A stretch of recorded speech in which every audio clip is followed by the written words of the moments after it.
Hello, everyone. Do people in the West know what it means to live under Sharia? I don't think so. I lived the first 3 decades of my life under Sharia in my original country, Syria. Regardless how secular the Syrian dictatorship looks to the West, Sharia is the legal system in many countries around the world, such as Saudi Arabia, Afghanistan, Iran, and Pakistan. Sharia is the legal code for Islamic theocracies. Under these laws, women and minorities are deprived of the human rights that we in the West take for granted. When the constitution of any country deprives some of its citizens of their human rights, the impact will be general and eventually affect all. That's why, if you take a look at most, if not all, Sharia countries, you would see suppression and miseries prevail. Therefore, if opportunity opens, the majority of men and women in Sharia countries would immigrate to the West. In my native country, Syria, for 3 decades throughout my life, I had dreamt to escape the hell I was living in. Once I had the opportunity to leave, I left in a matter of a day, without thinking how I would survive in a strange country.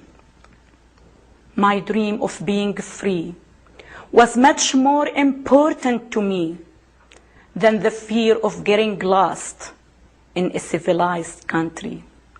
At that time, contemplating to be homeless in America would be more attractive to me than living as a woman under Sharia. Today, I owe America my life for giving me the opportunity to be the real Wafa Sultan. I was born with certain capabilities, but under Sharia, women are deprived of fulfilling their potential. America has given me the opportunity to regain my talents, rights, and most important, enjoy my free spirit. When a woman living under the Sharia immigrates to a free country, the experience is profoundly positive. I have changed a lot because now I am free. I don't have to allow my rights to be violated by any religious or political authority. Here in the United States, I am a person equal to all others. My family won't be subjected to injustices under Sharia, and my fate is not imposed by the clergies. At times, it feels to me that Sharia is following me to the United States. Therefore, I strongly feel obligated to prevent the insidious efforts of various organizations to implement the Sharia in our country.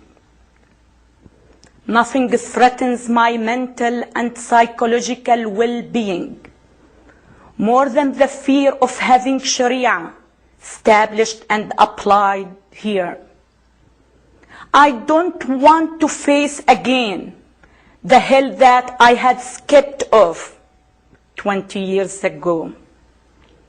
My biggest obligation is to preserve the free spirit of this wonderful country and not to allow destructive forces to ruin it. If Sharia would have been imposed in San Francisco, would gay rights and women's rights be affected? Of course. Under Sharia, gays are to be killed and women are considered inferior. If Sharia would have been imposed in Texas, would drinking alcohol be permitted? If Sharia would have been imposed in Iowa, would people there be allowed to buy or eat pork or bacon? If Sharia would have been imposed on Los Angeles, would people be allowed to buy birth control pills? If Sharia would have been imposed in New York, would there be more honor killings? If you're living in the Western countries, Sharia may be coming to areas within your country.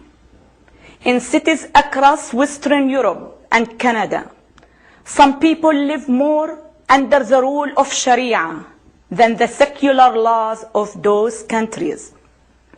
Women are forced into marriage.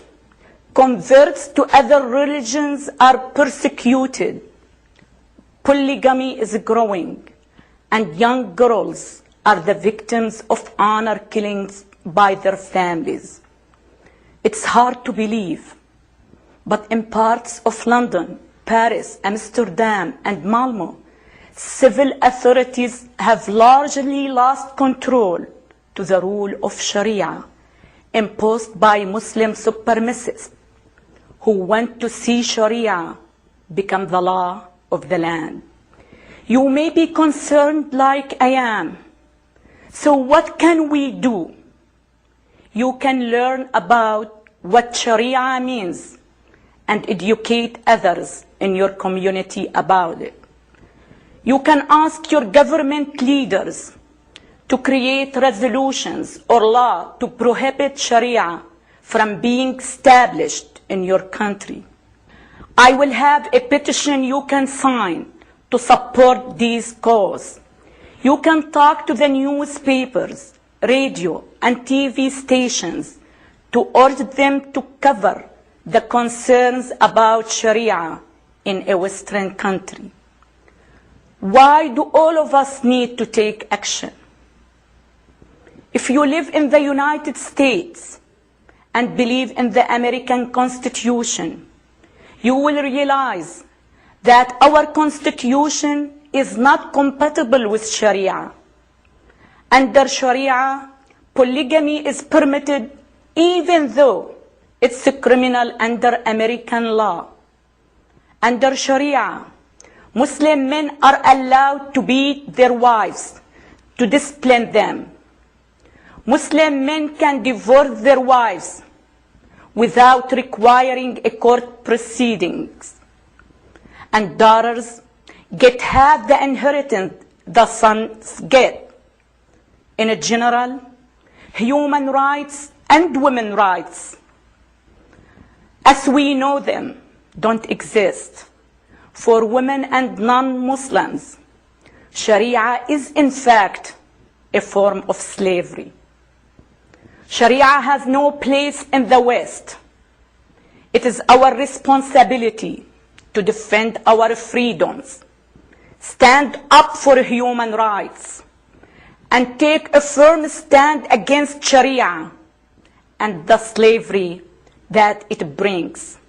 Thank you so much for listening.